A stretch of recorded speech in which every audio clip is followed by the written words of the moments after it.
بالله من الشيطان الرجيم بسم الله الرحمن الرحیم بسم اللہ الرحمن الرحیم۔ محترم سامعین کرام، السلام علیکم ورحمۃ اللہ۔ سامعین کرام، ہم نے پچھلے سبق میں طہارت و پاکیزگی کی اہمیت اور فضیلت کے بارے میں پڑھا تھا، تو آج کے سبق میں ہم چند ضروری احکامات پر بات کریں گے۔ تو سب سے پہلے جو چیز یاد رکھنے کے قابل ہے وہ یہ ہے کہ طہارت دو چیزوں سے حاصل ہوتی ہے، ایک پانی سے اور دوسرا مٹی سے۔ پانی سے وضو اور غسل وغیرہ ہیں اور مٹی سے تیمم کیا جاتا ہے۔ اور طہارت کے حوالے سے جو ضروریات انسان کو لاحق ہوتی ہیں وہ دو طرح کی ہیں، وضو کی ضرورت پڑتی ہے یا پھر غسل کی ضرورت پڑتی ہے۔ آج ہم اپنی بات غسل سے شروع کریں گے، اور غسل میں چونکہ سب سے پہلی چیز جو ہے وہ یہ ہے کہ جب بالغ آدمی پر غسل واجب ہو جاتا ہے، سب سے پہلے نجاست کو دور کرنا ہوتا ہے، جسے دوسرے لفظوں میں ہم استنجا کہتے ہیں۔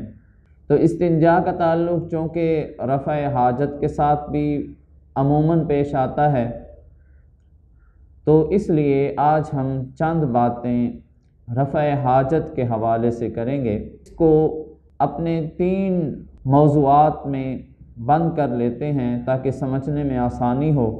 چند باتیں ہم کریں گے کہ ہم بیت الخلاء جب جاتے ہیں تو جانے کے کیا احکام اور آداب ہیں، پھر بیٹھنے کے کیا احکام اور آداب ہیں، اور تیسری بات کہ جب بیت الخلاء سے ہم نکلتے ہیں تو ہمیں کن چیزوں کا خیال رکھنا چاہیے۔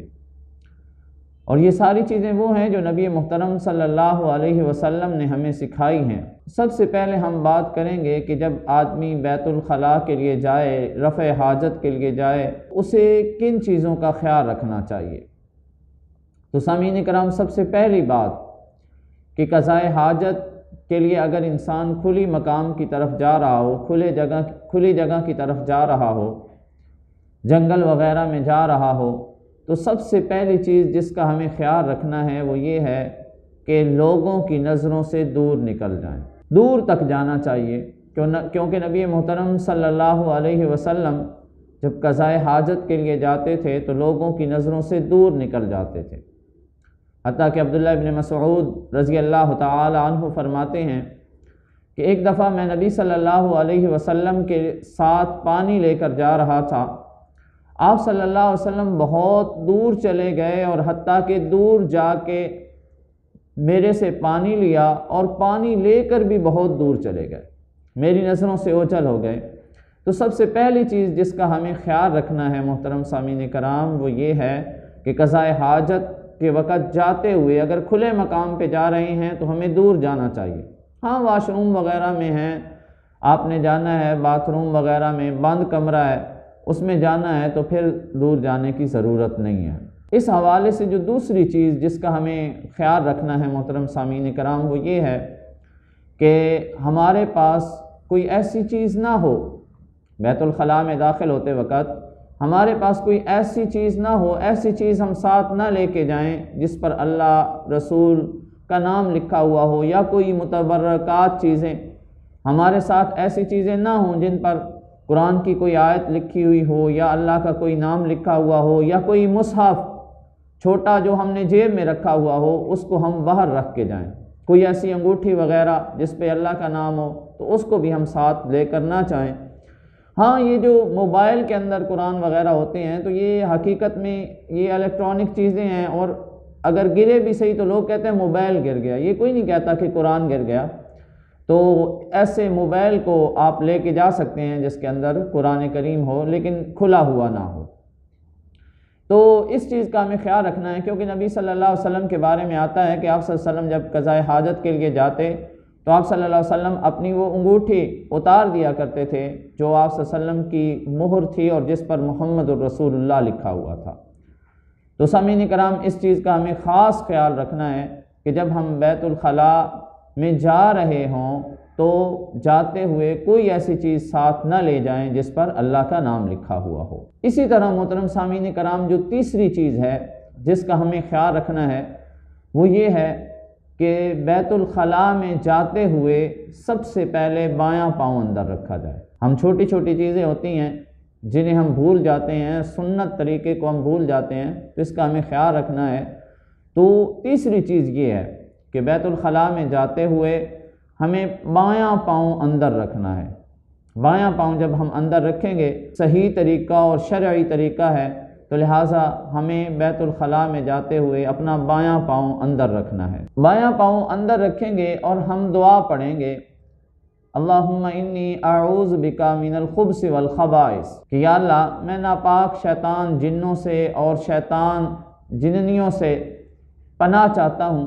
تو یہ مذکر اور مؤنث شیطان جن ہیں جن کے بارے میں آتا ہے کہ جب انسان قضاء حاجت کے لیے جاتا ہے تو یہ انسان کو تنگ کرتے ہیں، یہ شیطان جن ہوتے ہیں۔ اس لیے نبی محترم صلی اللہ علیہ وسلم نے ہمیں یہ دعا سکھائی ہے کہ بایاں پاؤں اندر رکھتے ہوئے ہم یہ دعا پڑھیں گے، اور یہ دعا پڑھ کے ہم بیت الخلاء کے اندر داخل ہوں گے۔ اگر انسان بھول جائے دعا پڑھنا، اگر بھول جاتا ہے، دعا نہیں پڑھ سکتا، تو پھر دل ہی دل میں بیت الخلاء میں داخل ہونے کے بعد اگر دعا یاد آئی تو دل ہی دل میں یہ تصور کر لے اور زبان سے کلمات کو ادا نہ کرے۔ اسی طرح جو اگلی بات ہم نے سیکھنی ہے بیت الخلاء میں جاتے ہوئے، تو وہ بات یہ ہے کہ ہم اپنے کپڑے نہ اتاریں۔ جب تک زمین کے قریب نہ ہوں تو اپنے کپڑوں کو اوپر نیچے نہ کریں۔ کسی نے جبہ پہنا ہوا ہے تو وہ اوپر نہ کرے، اور کسی نے اگر شلوار پہنی ہے تو اسے نیچے نہ کرے، اور یہ ان جگہوں پر ہے جہاں پر لوگوں کی نظریں پڑنے کا امکان ہو۔ جہاں یہ امکان ہو کہ لوگوں کی نظریں پڑیں گی تو اس لیے وہاں پر کپڑے نہ اتارے جائیں۔ بیت الخلاء کی دیواریں بہت چھوٹی ہوتی ہیں اور کپڑے اتارتے وقت لوگوں کی نظریں پڑتی ہیں، تو اس امکان سے بچنا چاہیے۔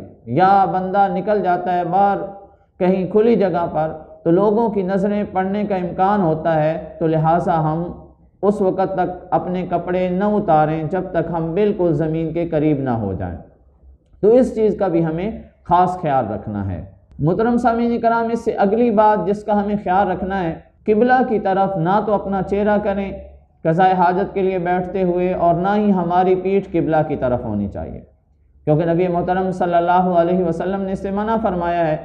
تو قضاء حاجت کے آداب میں سے ایک چیز یہ بھی ہے کہ جب ہم قضاء حاجت کے لیے جائیں تو ہمارا قبلہ رخ بھی نہیں ہونا چاہیے ہمیں، اور قبلہ کی طرف ہمیں پیٹھ بھی نہیں کرنی چاہیے۔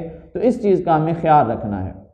اسی طرح اس کے ساتھ ساتھ اگلی چیز جس کا ہمیں خیال رکھنا ہے، ہمیں اس جگہ قضاء حاجت نہیں کرنی چاہیے، رفع حاجت اس جگہ نہیں کرنی چاہیے جس جگہ پر لوگ گزرتے ہوں، لوگوں کا راستہ ہو، کسی راستے پر ہمیں یہ کام نہیں کرنا چاہیے۔ یہ انتہائی کبیح فعل ہے، بری عادت ہے کہ انسان راستے پہ بیٹھ جائے اور لوگوں کی نظریں پڑ رہی ہوں۔ اسی طرح جو سایہ دار درخت ہو یا پھلدار درخت ہو، اس کے نیچے بھی بیٹھ کے قضاء حاجت نہیں کرنی چاہیے۔ اور اسی طرح کسی تالاب وغیرہ، نہر کے ساتھ ہمیں، اور اسی طرح کوئی پل وغیرہ، انسانوں کی بنائی ہوئی جو عمارتیں ہیں، نفع بخش عمارتیں ہیں، ان کے قریب بیٹھ کے ہمیں قضاء حاجت نہیں کرنی چاہیے، اس لیے کہ نبی محترم صلی اللہ علیہ وسلم نے خود فرمایا اتقوا ملاعین الثلاث، کہ لوگوں 3 قسم کی لعنتوں سے بچو۔ تو صحابہ کرام رضوان اللہ علیہم اجمعین نے پوچھا اللہ کے رسول 3 قسم کی لعنتیں کیا ہیں؟ تو آپ صلی اللہ علیہ وسلم نے فرمایا کہ عین درمیان رستے میں پیشاب کرنا، یا سایہ دار درخت کے نیچے بیٹھ کر پیشاب کرنا، اور ایک روایت میں آتا ہے کہ پھلدار درخت کے نیچے بیٹھ کر پیشاب کرنا، اور تیسری چیز جس کے بارے میں آپ صلی اللہ علیہ وسلم نے فرمایا کہ کسی گھاٹ یا تالاب کے پاس بیٹھ کر پیشاب کرنا، یہ تینوں چیزیں ایسی ہیں جو ملعون ہیں، لعنت کیے ہوئے ہیں۔ آپ خود دیکھتے ہیں، آپ کا اور میرا مشاہدہ ہے کہ جب ہم گزرتے ہیں تو جب لوگ دیکھتے ہیں کہ سڑک پر جو ہے وہ پاخانہ پڑا ہے تو لوگ کہتے ہیں یہ کس ملعون آدمی کا کام ہے، بڑا ہی ملعون آدمی تھا، لعنتی قسم کا آدمی تھا۔ اسی طرح درخت کے نیچے کیونکہ یہ ساری چیزیں ایسی ہیں کہ جن سے لوگوں کو نفرت ہوتی ہے۔ راستے سے گزرنا لوگوں کے لیے تکلیف دہ ہو جاتا ہے، اس درخت کے نیچے بیٹھنا لوگوں کے لیے تکلیف دہ ہو جاتا ہے، اور عمارتوں کے قریب پیشاب کرنا بھی لوگوں کے لیے تکلیف دہ ہو جاتا ہے۔ تو نبی کریم صلی اللہ علیہ وسلم نے ہمیں ان باتوں سے منع کیا ہے کہ وہ کام نہ کیے جائیں جو شریعت کے خلاف ہوں۔ تو آپ صلی اللہ علیہ وسلم نے فرمایا کہ ان 3 قسم کی لعنتوں سے بچو۔ تو یہ چونکہ لعنت زدہ کام ہے، آج کل ہمارے معاشرے میں یہ کام زیادہ ہو رہا ہے۔ آپ دیکھتے ہیں کہ دیواروں پہ لکھا ہوتا ہے، برے برے کلمات لکھے ہوتے ہیں، اور مجبور ہو کر لوگ یہ باتیں لکھ دیتے ہیں کیونکہ لوگ باز نہیں آتے، دیواروں کے ساتھ پیشاب کرتے ہیں۔ تو یہ شرعاً ممنوع کام ہیں، ان سے ہمیں بچنا چاہیے۔ تو محترم سامعین کرام، یہ تھے بیت الخلاء کی طرف جاتے ہوئے وہ چیزیں جن کا ہم نے خیال رکھنا ہے۔ انشاءاللہ ہم اگلی ویڈیو میں اپنے باقی 2 موضوعات پر بات کریں گے۔ اللہ تعالی ہمیں عمل کی توفیق عطا فرمائے۔ السلام علیکم ورحمۃ اللہ وبرکاتہ۔